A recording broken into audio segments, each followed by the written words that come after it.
Packed to capacity in the ground that's seen so many famous European occasions. Tonight could be playing host to one of the best of all, the UEFA Cup final, Tottenham Hotspur against Anderlecht. Good evening and welcome to live coverage of the UEFA Cup final. One goal apiece after the first leg, and tonight the final will be decided on the ground where Spurs have never been beaten in Europe. They won the Cup Winners' Cup in 1963, and almost exactly 12 years ago tonight, Alan Mullery's goal gave them UEFA success against Wolves. Martin Peters hitting one, and Mullery's got it! Alan Mullery! He's done it! They watch for Chivers, and they watch for England, and it's Mullery who's gone in to get a vital goal for Spurs. Tottenham Hotspur, the very first winners of the UEFA Cup in 1972, and their European record at White Hart Lane is really quite remarkable. In 10 European campaigns since 1961, they've won 32 games out of 38 and scored 120 goals against 26. Well, it's clearly going to be an emotional night for all at White Hart Lane, but especially for Keith Burkinshaw in this, his last game as Tottenham manager. An hour before the kick-off, he came out to a tremendous reception from the Tottenham fans. This was before his last team talk, and he still found time for a word with our reporter, Jim Rosenthal. Keith, you just had a marvellous reception from the Tottenham fans. I think I saw you wipe away a tear there. It's obviously a very emotional night for you. Yes, but I think what we've got to be is single-minded about the game. Let's win the thing if it's at all possible, and then I think that's the time to really get emotional. But it is nice when you go out there and the fans recognise what you've done over the last 8 years. I'm sure a lot of people will be tuning in and just saying, why is Keith Burkinshaw leaving Tottenham? Well, I think, as I said often in the past, that this is the time for myself and the club to part company. No hard feelings, no bitterness. We just want to win this UEFA Cup this season, and then we can say, well, at least we've done something in 1984. And then I wish everybody here all the best for the following seasons. How much does it mean to you to go out as a winner tonight? Well, everybody wants to be a winner if they're playing in a sport, and I'm no different from anyone else. I really do want to win this game tonight. We've gone a long, long way this season in this UEFA Cup. There's been 11 matches, and I think that we've played our best football in those 11 games. So we've got to keep that going, make it a 12th, and then let's see what happens. Do you think in any shape or form that your situation here at Tottenham has distracted the players? I don't think so. I think that I can sense the mood in the dressing room. Everybody is absolutely determined to get the result that we're all looking for. And perhaps it's brought us together a little bit. Graham Roberts, you're leading Tottenham for the first time in a European match. What does that mean to you? It's a great feeling for me. I've been looking forward to this day now for 2 weeks because of what happened to Stevie Perryman. I'm very sorry for him. But I'm going to go out and give 100% tonight, and hopefully that'll, win it for us. I think you, above all, want to do your best for Keith Burkinshaw. Yes, yeah, Keith has looked after me a lot. He's brought me from non-league to European final, FA Cup finals, and I've got a lot to thank him for. So tonight, I'm definitely, I'll be giving 120% tonight. There's been some unrest within those players about bonuses and that sort of thing. How much will that affect things here at White Hart Lane tonight?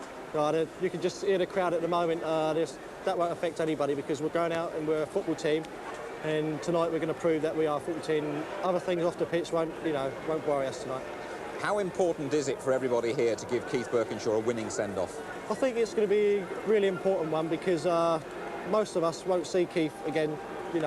Maybe if he goes to another First Division club, that's the only time we'll see him because we're going away with England.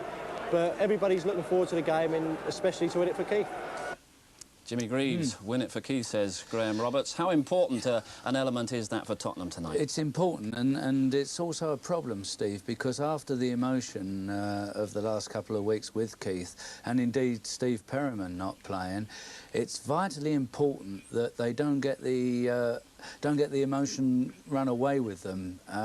What they've got to do is settle down and play their own game. They're in the driving seat. It's 1-1. There's going to be a tremendous atmosphere out there tonight. That crowd, believe me, under those circumstances, is tremendous. But it can act adverse, really. It can stop players playing their natural game. They can get too keen, they can get too wound up. What they've got to do is relax and really start to play their game. You don't have too many great nights such as this in your career, so to miss out tonight is a big disappointment for me. But I've had 2 weeks now to get over it, but the closer it actually gets to the game, the more disappointed I'm becoming. Now, the atmosphere has been building around White Hart Lane. Somebody told me almost since early this morning. There's already a terrific buzz in the ground. Is it getting worse and worse for you as the kick-off gets closer and closer? Well, it seems to be, yes. When you see the grass or you see the people coming through the turnstiles and the traffic coming to the game, then you realise, well, they're not coming to see you play.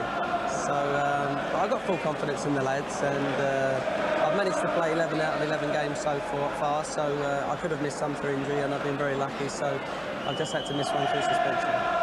What is your role going to be then here tonight? Are you going to stay away from the team altogether or play a little part? No, I've been with the team all season, and I'm going to stay with the team. Hopefully I'm going to be allowed to sit on the line and give my encouragement from the line as I do on the pitch. I think that's the only way to be. I don't think you can detach yourself from it if they're used to hearing your voice all season. There was talk about you going up to get the cup at the end. Is there anything in that? No, I don't think so. The people that play tonight deserve to go and pick that cup up. If they do a lap of honour, should we win, I might be involved in that.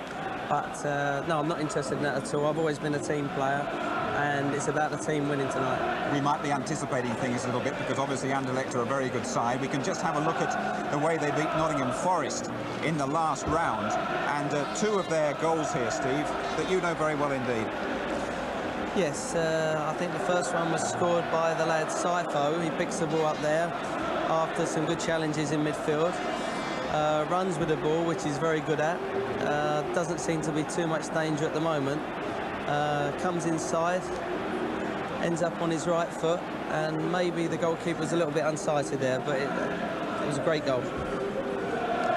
The second one here, the ball gets cut out, unfortunately, for Forest. Then they're very quick here. The lad's got a great left foot, the number 7. Plays the ball into a great forward run, good control, and he just lobs it over the goalkeeper. Now that's Van den Berg, who won't be playing here tonight. Finally, how much of a blow do you think that'll be for the Belgians? Well, it will be a big blow because he's their main striker. Having said that, they brought in 2 very, very experienced players, Arneson and Vercouteren. They are good, solid players for this club, and I think Anderlecht are pleased that those 2 are there. Do you think we're all set for another glory night here at White Hart Lane? Well, I hope so. We've all come for it, haven't we? So I'm very confident in the lads that will do it. Steve Perryman, thanks very much indeed. Thank you. In 1972, it was the UEFA Cup final. Martin Chivers scoring the goals that gave Spurs a 2-1 lead in the first leg at Wolves. And in the second leg, a goal by Alan Mullery clinched the trophy. And it'll be Martin Peters hitting one, and Mullery's got it! Mullery! He's done it! Mullery and Chivers, the stars of Tottenham's last UEFA Cup success. They're back at White Hart Lane tonight, once again talking with Jim Rosenthal. Well, Alan Mullery, I mean, what an atmosphere building up here with, what, an hour and 20 minutes to go to the kick-off. Marvellous, Jim, isn't it? Fantastic. It brings back happy memories. You know, just watching that on the television there, scoring the winning goal. Marvellous. That was your last game for Spurs. I'd just like to ask you, what makes Spurs such a special team here in Europe? I don't know, they're just, I mean, you can tell by the atmosphere, Jim, the people alone. I mean, they make it, really. I mean, the glory days, I mean, when they were singing and creating the noise they're creating now, I mean, I think it just used to frighten the life out of people. And that's the reason why we're so good. Martin Chivers just coming across to you. Jimmy Green saying in the studio that Keith Burkinshaw won't have to give a talk before this game. The players won't need any motivation at all. Would you agree with that? I'd agree with that, Jim. Yes, I don't think they need any motivation. The atmosphere's here, the stage is set, and I think Tottenham will go on to victory. What sort of game do you think we're in for then tonight? I just think Tottenham should take the game all the way and not sit back if they score the early goal like they did last time. I think it's all made for them this evening. Now, Alan, what about Keith Burkinshaw, a fellow manager, although you're not in work at the moment? What do you think is going through his mind now? I think he'll just savour every minute of it, Jim. You know, if he's leaving the club as he says he is, this will probably be the greatest night in his life, you know, as far as being manager of Tottenham Hotspur is concerned. And if they get the victory they should get, you know, with the way they played out there, He'll never forget it. He'll never forget it. I mean, I can look back on that when Martin scored the 2 goals in the first leg and I got the win in the final. I can recall that immediately now as we're talking. So you never forget nights like this. Do you think, Martin Chivers, there's a danger, as a former player yourself, that too much is going to be expected of these players and they might freeze on the night here? That's a possibility, but I just can't see it after seeing the first game. I don't see these boys freezing up on us. I don't think they have really a lot to beat. Alan, what's your view? I'm a little bit more, cautious than Martin. I've been in the game as a manager for 8-9 years now, and I don't think any game is finished until it's won. And looking at them out there, I think they'll probably enjoy the game a little bit better tonight because Tottenham have got to go and score goals. But they've got so many good players, Anderlecht, that they may have a chance of scoring goals. If they score goals, Tottenham are going to find it difficult. Briefly, would you like to turn the clock back and run out there? Love to, and I'd love to see Jimmy Greaves wearing a suit for a change. A lot of people would like to see you out there, I know. Thanks very much to you both.